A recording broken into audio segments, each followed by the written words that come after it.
इसमें देखिए first question देखिए कि निम्न में से कंठ वर्ण नहीं है, अर्थात जब उच्चारण अपन करते हैं तो कंठ से उच्चरित होने वाला वर्ण कौन सा नहीं है, क है या फिर ख है या च है या फिर ग है। ध्यान रखिए जो कंठ से उच्चरित होने वाले वर्ण है वो जो क वर्ग पूरा है वह कंठ से उच्चरित होता है। अब इसमें इसका फॉर्मूला क्या होगा, जैसे ए कु है विसर्जनीय नाम, अकु है विसर्जनीय नाम कंठ है। यह इसका शॉर्ट फार्मूला है हमें याद करने का कि कंठ से कौन कौन से वर्ण उच्चरित होते हैं। तो ए कु है का मतलब क्या होता है कि ए के बाद आपका आएगा आ, ए और आ दोनों कंठ से उच्चरित होते हैं। और क वर्ग पूरा, ये हम ये लिख सकते हैं कि क वर्ग। अब क वर्ग का मतलब क्या होगा कि क ख ग घ, ये जो वर्ण है ये सारे कंठ से उच्चरित होंगे। तो इसमें कोई सा पूछ लिया जा सकता है कि हमारे दोनों स्वर ए और आ यह भी कंठ से उच्चरित होते हैं और क ख ग और घ यह भी कंठ से उच्चरित होते हैं। तो सही आंसर क्या होगा कि सही आंसर होगा इसका जो च वर्ग है यह कंठ से उच्चरित नहीं होता है। तो फिर यह उच्चरित किससे होता है, यह होता है तालव्य से, या इसे हम ये कह सकते हैं कि ये तालु से उच्चरित होता है। अब तालु से उच्चरित होने वाले वर्ण कौन कौन से, इसका क्या होगा ई टू ये तालव्य, इसमें क्या आएगा ई और ई दोनों, ये दो तो ये स्वर हो गए और च वर्ग पूरा, च है आपका, छ है और ज है और एक ये ज है, ये चारों वर्ण है यह भी किससे तालव्य से होंगे। तो इसमें जो इसका सही आंसर आएगा वह आएगा च। नेक्स्ट क्वेश्चन देखेंगे कि श्वास वायु के आधार पर वर्णों के भेद होते हैं। श्वास वायु अर्थात मुख से जो श्वास निकलते उसके आधार पर वर्णों का वर्गीकरण किस आधार पर किया गया है। तो इसमें जो सही आंसर होगा वह होगा कि श्वास वायु के आधार पर वर्गों का वर्गीकरण दो प्रकार से किया गया है। अब दो प्रकार में कौन कौन सा आएगा, एक तो होता है जैसे अल्प प्राण और दूसरा होता है आपका महाप्राण। अब अल्प प्राण और महाप्राण का मतलब क्या होता है, अल्प प्राण का मतलब तो ये होता है कि वे वर्ण जिनको उच्चरित करने में हमें बहुत कम श्वास बाहर निकालनी पड़ती है वो अल्प प्राण वर्ण कहलाते हैं, और वे वर्ण जिन्हें हमें उच्चरित करने में श्वास वायु ज्यादा निकालनी पड़ती है वो महाप्राण ध्वनियां होती है। नेक्स्ट क्वेश्चन देखेंगे कि हिंदी वर्णमाला में प्रकंपित वर्ण कौन से होते हैं या प्रकंपित वर्ण कितने हैं। अब इसमें देखिए य, र, ल और व। अब प्रकंपित वर्ण क्या होते हैं कि हमारे मुख विवर की जो यंत्रियाएं होती हैं उनमें कौन सी यंत्रिका है जिनमें कंपन होता है, कि उस वर्ण को जब हम उच्चरित करेंगे तो उसमें कंपन होगा। अब इसमें जो है जैसे ये है, फिर र है, ल है या फिर व। अब ये जो र वर्ण है, र वर्ण को जब हम उच्चरित करते हैं तो हमारी जो जिह्वा है, जिह्वा कह सकते हो या फिर आप इसको जीभ कह सकते हो, जीभ से जब इस र वर्ण का उच्चारण करते तो जो जीभ हमारी वह स्प्रिंग की तरह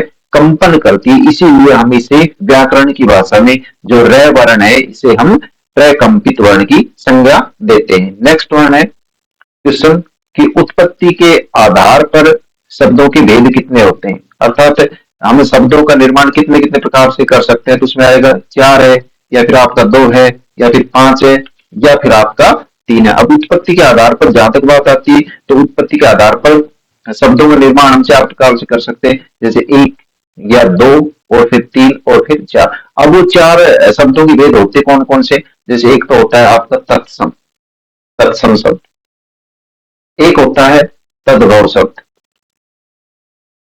तद्भव शब्द, एक होता है देशज, देशज शब्द, और एक होता है आपका विदेशी शब्द। अब तत्सम शब्द क्या होते हैं, तत्सम शब्द वे शब्द होते हैं जो किसी मूल भाषा के शब्द होते हैं, उन्हें तत्सम शब्द कहा है। जैसे हिंदी है, हिंदी की मूल भाषा है वह संस्कृत, तो अब जो हिंदी में जो शब्द प्रयुक्त होते हैं संस्कृत की उन्हें हम तत्सम शब्द कह सकते हैं। तद्भव शब्द होते हैं कि उस भाषा के स्वयं के द्वारा जो शब्दों का निर्माण किया जाता है वे तद्भव शब्द कहलाते हैं। देशज शब्द क्या होता है, देशज शब्द वे शब्द कहलाते हैं कि जो देश का परिस्थितियों के अनुसार स्वयं निर्मित हो जाते हैं और जिनके निर्माण प्रक्रिया पता नहीं होती। यह भी पर्सन इंपॉर्टेंट है कि वे शब्द जिनकी निर्माण प्रक्रिया का पता ना हो वे शब्द व्याकरण की भाषा में क्या कहलाते, तो वे शब्द व्याकरण की भाषा में देशज शब्द कहलाते। नेक्स्ट है कि फिर विदेशी भाषा के शब्द क्या होते हैं। विदेशी भाषा के शब्द ये होते हैं, जैसे हिंदी हमारी राजभाषा है, राष्ट्रभाषा है। अब इस हिंदी में जैसे चीनी भाषा के शब्द हैं, या आपकी जापानी है, या फिर आपके अरबी फारसी भाषा के जो भी शब्द हैं, सारे शब्द जिनको हिंदी ने अपने परिवार में शामिल कर लिया है, वे सभी विदेशी भाषा के शब्द कहलाते हैं। तो जब हिंदी के शब्दों के जब निर्माण की बात आती है, उत्पत्ति की बात आती है, तो उसमें अब इसके चार प्रकार बता सकते हैं कि तत्सम शब्द, तद्भव शब्द, देशज शब्द और विदेशी भाषा के शब्द। नेक्स्ट क्वेश्चन कि तत्सम शब्द नहीं है, अर्थात ये जो नीचे दिए गए हैं चार शब्द दिए गए, अक्षी है, या फिर अंचल है, या फिर ग्रामीण है, या फिर गेहूं है, इनमें कौन सा शब्द है जो तत्सम नहीं है। अर्थात इसका मतलब यह है कि इसमें तीन शब्द तत्सम है और एक शब्द तत्सम नहीं है। अब इसमें ये देखिए, अक्षी है, यह तत्सम शब्द है, अंचल है, यह भी तत्सम शब्द है, ग्रामीण है, यह भी तत्सम शब्द है, और फिर गेहूं है वह तद्भव शब्द है। अर्थात इसको हम पता कैसे लगाएंगे कि तत्सम और तद्भव का। ध्यान रहे कि मोटे तौर पर इसकी पहचान की एक तरीका है कि जिन शब्दों में से आए और 6 षटकोण वाला से ये आए और 6 आए, और एक इसका सीधा है कि संयुक्त वर्ण, संयुक्त वर्ण, अर्थात ये जहां जहां भी जिन जिन शब्दों में भी ये वर्ण आते हैं, वहां ये संभावना रहती है कि वे सभी शब्द तत्सम शब्द होंगे। और वैसा इसका सीधा याद करने का यही तरीका है कि संस्कृत भाषा के शब्द है, यदि वो जो के तो हिंदी में प्रयुक्त होते हैं तो वे तत्सम शब्द कहलाते हैं। अब इसमें एक बात ये और ध्यान रखना कि यह जो है अंचल, और इस गेहूं में एक में इसमें अनुस्वार है और इसमें अनुनासिक है, तो एक तो यहां फिर ये कैसे है कि ये तत्सम कैसे है और ये तद्भव कैसे। ध्यान रहे, जब संस्कृत भाषा में आप देखिए कि संस्कृत भाषा में केवल नासिक वर्ण के लिए एक बिंदी या अनुस्वार का ही प्रयोग होता है। तो अर्थात जब संस्कृत भाषा का निर्माण हुआ था तो उस समय यही चिन्ह काम में आता था, लेकिन बाद में जैसे जैसे भाषाओं का विकास होता गया और जब हिंदी ने अपना विकसित रूप किया, तब यह जो चिन्ह है, यह चिन्ह प्रयुक्त होने लगा। तो यह कि जिसमें यह चंद्र बिंदु जिस जिस भी शब्द में आएगा, उस वे सभी शब्द हैं वो तुम्हारे तद्भव शब्दों की श्रेणी में शामिल होंगे। नेक्स्ट क्वेश्चन है कि तद्भव शब्द नहीं है, अर्थात इसमें भी वही उसी तरीके का प्रश्न है कि इसमें तीन शब्द तद्भव है और एक शब्द तत्सम है। अब जैसे ऊंट है, ऊंट में भी वही चंद्र बिंदु आ गया, यह अनुनासिक है, तो यह भी क्या हो गया आपका तद्भव शब्द है। उसके बाद कपूत है, कपूत क्या होगा, यह भी तद्भव शब्द है। चांद है, यह भी तद्भव शब्द है। और गो है, ये जो गो है यह आपका तत्सम शब्द है। ठीक है, तो इस तरीके से यह भी तद्भव हुआ क्योंकि इसके ऊपर चंद्र बिंदु है। कपूत, कपूत भी तद्भव है, और कपूत का फिर तत्सम क्या होगा, कपूत का तत्सम होगा कुपुत्र।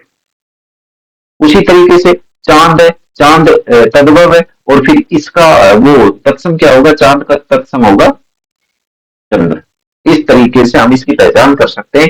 इसकी पहचान का एक मोटा तरीका तो यही होता है कि जहां भी चंद्र बिंदु आपको दिखे वह शब्द तद्भव शब्द की श्रेणी में आएगा। जहां हमें अनुस्वार लगेगा, जहां अनुस्वार लगे किसी भी वर्ण के ऊपर, वह शब्द तत्सम कहलाता है। नेक्स्ट क्वेश्चन है कि चाय किस भाषा का शब्द है, अर्थात हिंदी में विभिन्न भाषाओं के शब्दों का समावेश हो रहा है, तो वो शब्द भी हमें तो सामान्य तौर पर ऐसे लगते हैं ये सभी शब्द हिंदी के होंगे, लेकिन नहीं, बहुत सारे शब्द हैं जो अरबी के, फारसी के, उर्दू के, जापानी है, पुर्तगाली है, या डच, विभिन्न भाषाओं के शब्दों को हिंदी ने अपने परिवार में शामिल कर रखा है। तो इसमें चाय किस भाषा का है, तुर्की भाषा का है, या फिर अरबी भाषा का है, या चीनी भाषा का है, या फिर जापानी भाषा का है। तो चाय जो शब्द है वह चीनी भाषा का शब्द है जिसे हिंदी ने अपने परिवार में शामिल कर रखा है। नेक्स्ट क्वेश्चन है कि यौगिक शब्द है, अर्थात यौगिक शब्द इनमें से कौन से। पहले तो हमें ये देखना पड़ेगा कि यौगिक शब्द की परिभाषा क्या है। यौगिक शब्द का अर्थ होता है कि दो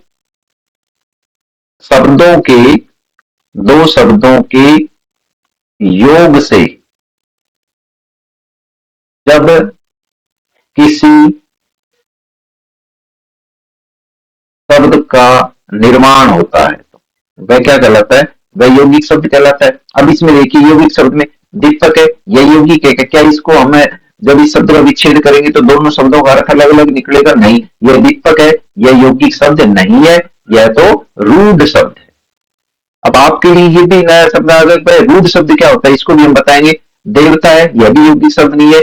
इसको भी यदि इस शब्द को यदि हम इसका विच्छेद करेंगे तो दोनों विच्छेद होने वाले शब्दों का अर्थ नहीं निकलेगा। उसके बाद जैसे विद्यालय, विद्यालय इसको भी हम विच्छेद नहीं कर सकते हैं, क्या हाँ इसका विच्छेद कर सकते हैं, और फिर आकाश इसका विच्छेद नहीं कर सकते। अब विद्यालय, विद्यालय दो शब्दों से मिलकर बना है, एक तो है विद्या और दूसरा है आलय। तो इस तरीके से जो शब्द दो शब्दों से मिलकर बना होता है उसे हम यौगिक शब्द कहते हैं। नेक्स्ट क्वेश्चन है कि विकारी शब्द नहीं है।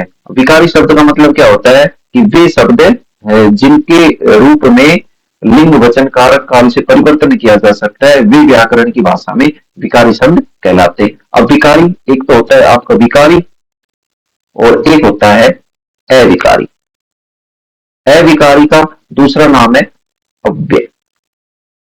अब विकारी शब्द का मतलब, विकारी शब्द में व्याकरण में क्या क्या आएगा, विकारी शब्द में एक तो आएगा संज्ञा, एक आएगा सर्वनाम, एक आएगा विशेषण और चौथा आएगा आपका क्रिया।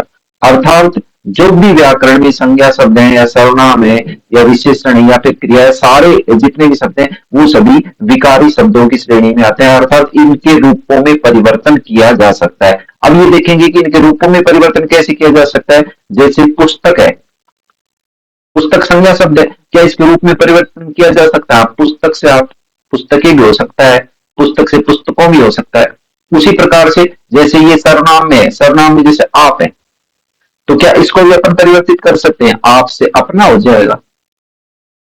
अर्थात विकारी का मतलब ये होता है कि उस शब्द के रूप में लिंग वचन कारक काल के अनुसार परिवर्तन हो जाए, वह विकारी शब्द कहलाता है। उसी तरीके से ये आपका विशेषण है। अब विशेषण में क्या लेंगे, जैसे विशेषण में हमने ले लिया कि सुंदर, ये शब्द ले लिया विशेषण, क्या इसके रूप में परिवर्तन हो जाएगा, हाँ सुंदर से सुंदरता हो जाता है।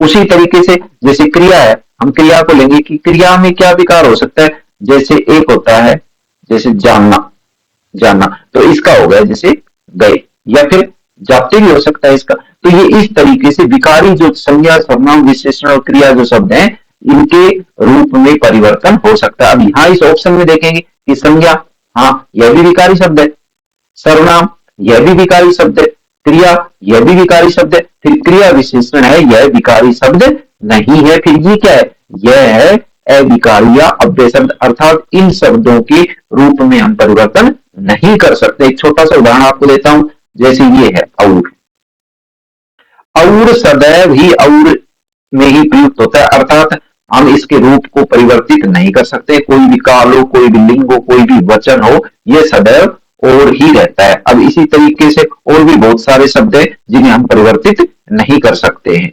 नेक्स्ट क्वेश्चन है कि भाववाचक संज्ञा है, अर्थात संज्ञा तीन होती है, एक व्यक्तिवाचक होती है, एक तो व्यक्तिवाचक संज्ञा होती है, व्यक्तिवाचक होती है, एक आपकी जातिवाचक होती है और एक होती है आपकी भाववाचक संज्ञा होती है। ये अक्सर परीक्षाओं में भाववाचक संज्ञा में से प्रश्न निश्चित रूप से एक बन के आता है। तो इसमें भाववाचक संज्ञा बचपन है या फिर पशु है या फिर जयपुर है या फिर अपना है। देखिए बचपन है जो इसमें पहला ही जो ऑप्शन है यही भाववाचक संज्ञा का है। पशु है ये क्या हो गया, यह आपका हो गया जातिवाचक संज्ञा, ठीक है। जयपुर है यह आपका हो गया व्यक्तिवाचक संज्ञा, और अपना है ये अपना है ये संज्ञा में नहीं है, ये हो गया आपका सर्वनाम। तो इस तरीके से जो बचपन है बुढ़ापा है, इसका एक एग्जांपल ये भी दे सकते हैं हम, बुढ़ापा। लगभग यही एग्जांपल रिपीट होकर हमारे एग्जामों में आते रहते हैं। नेक्स्ट क्वेश्चन है कि परिमाणवाचक विशेषण का उदाहरण कौन सा है, अर्थात नीचे जो उदाहरण दिए गए हैं कौन सा परिमाणवाचक विशेषण का उदाहरण। अब जैसे विशेषण की बात आती है कि विशेषण होते कितने हैं, तो विशेषण होते कितने, विशेषण मुख्यतः 5 होते हैं।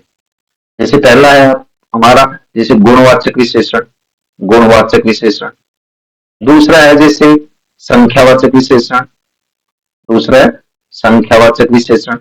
और तीसरा है परिमाणवाचक विशेषण, जो इस प्रश्न में ही पूछा गया है, परिमाणवाचक विशेषण। और चौथा आपका संकेतवाचक विशेषण, संकेतवाचक विशेषण। और पांचवा है आपका व्यक्तिवाचक विशेषण, व्यक्तिवाचक विशेषण। और कुछ कुछ जो व्याकरण आचार्य है वो एक नए विशेषण को भी इंगित करते हैं, वह कहलाता है जैसे विभागवाचक विशेषण। विभागवाचक विशेषण। अब विभागवाचक विशेषण का एग्जाम्पल क्या होगा? इसका एक एग्जाम्पल है प्रत्येक और हरेक। यह दो ही हम याद कर लेते हैं, हर एक, ये प्रत्येक और हर एक, ये दो एग्जाम्पल अक्सर परीक्षाओं में पूछे जाते हैं। तो यहां जो इस प्रश्न में देखेंगे कि परिमाणवाचक विशेषण का उदाहरण क्या है, जैसे दूसरा है या फिर दोनों है या फिर तीन है, तो ये इसमें जो राइट आंसर होगा वह होगा इसका जो थोड़ा शब्द है वह परिमाणवाचक विशेषण का उदाहरण है। नेक्स्ट क्वेश्चन देखेंगे कि वे सर्वनाम शब्द जो विशेषण के रूप में किसी संज्ञा या सर्वनाम की विशेषता बताते हैं क्या कहलाते हैं? यानी ये परिभाषा है और अक्सर परीक्षा में प्रश्न पूछा भी जाता है कि वो क्या कहलाते हैं, कि संज्ञा कहलाते हैं या फिर क्रिया कहलाते हैं या संकेतवाचक विशेषण कहलाते हैं, क्रिया विशेषण कहलाते हैं। तो यह जो परिभाषा ये है सार्वनामिक विशेषण की। इसे दूसरा जो नाम है वह है सार्वनामिक विशेषण। सार्वनामिक विशेषण इसे क्यों कहा जाता है? अर्थात होता तो ये सर्वनाम है लेकिन ये विशेषण का काम करता है, इसलिए हमें इसे सार्वनामिक या संकेतवाचक विशेषण भी कहते हैं। नेक्स्ट क्वेश्चन है संरचना या बनावट के आधार पर क्रिया भेद कितने होते हैं? अर्थात क्रिया भेद में भी ध्यान रखना, जैसे एक तो होता है क्रिया का भेद, जैसे एक तो होता है कर्म के आधार पर, कर्म के आधार पर, एक होता है कर्म के आधार पर अकर्मक और एक होता है सकर्मक क्रिया। सकर्मक क्रिया एक और ये दो। उसी तरीके से संरचना बनावट के आधार पर क्रिया के भेद होते हैं, तो संरचना बनावट के आधार पर क्रिया के 8 भेद होते हैं। नेक्स्ट क्वेश्चन है प्रसर्ग है। अर्थात प्रश्न से ऐसा लग रहा है कि कुछ समझ में आने वाली स्थिति नहीं लग रही। प्रसर्ग अर्थात में क्या है? तो ये कारक चिन्ह है या फिर संज्ञा का दूसरा नाम है या फिर शब्द भेद है या फिर क्रिया है। प्रसर्ग है वे कारक चिन्हों को ही हिंदी में प्रसर्ग कहा जाता है। जैसे इसका देखिए, जैसे ये आपका कर्ता है और ये है आपका ने, तो ये जो कर्ता है यह तो कारक हो गया, ठीक है, और ये जो ये है इसे हम कहते हैं प्रसर्ग। तो जैसे ने है और फिर ये कर्म है ये कारक हो गया और जैसे को है ये प्रसर्ग। अब पूछ ले कि कर्म कारक का प्रसर्ग चिन्ह क्या है, तो एक इसका सीधा भाषा में हम यही समझ सकते हैं कि जो भी कारक चिन्ह होते हैं उन्हें हम प्रसर्ग कहा जाता है। अच्छा, फिर संस्कृत में इसे क्या कहते हैं? संस्कृत में इन्हें कहते हैं विभक्ति चिन्ह। विभक्ति चिन्ह कहा जाता है इनको। नेक्स्ट क्वेश्चन देखिए कि अविनाश ने गाना गाया शब्द है। अर्थात अविनाश ने गाना गाया वह किस काल का शब्द है? तो ये सामान्य भूतकाल का है या फिर हेतुमत भूतकाल का है या पूर्ण भूतकाल का है, वर्तमान भूतकाल का है? सही आंसर होगा इसका कि सामान्य भूतकाल का यह वाक्य। इसमें क्या रहता है कि इसमें जो कार्य होता है वह शुरू होने के बाद यह आइडिया नहीं आता है कि ये काम खत्म कब हुआ है, इसलिए यह जो वाक्य है कि अविनाश ने गाना गाया शब्द सामान्य भूतकाल का है। आपको हमारा ये वीडियो कैसा लगा कमेंट्स में कमेंट्स करके जरूर बताइएगा, जिससे आगे हम और भी बेहतर और अच्छी वीडियो आपके लिए डाल सके।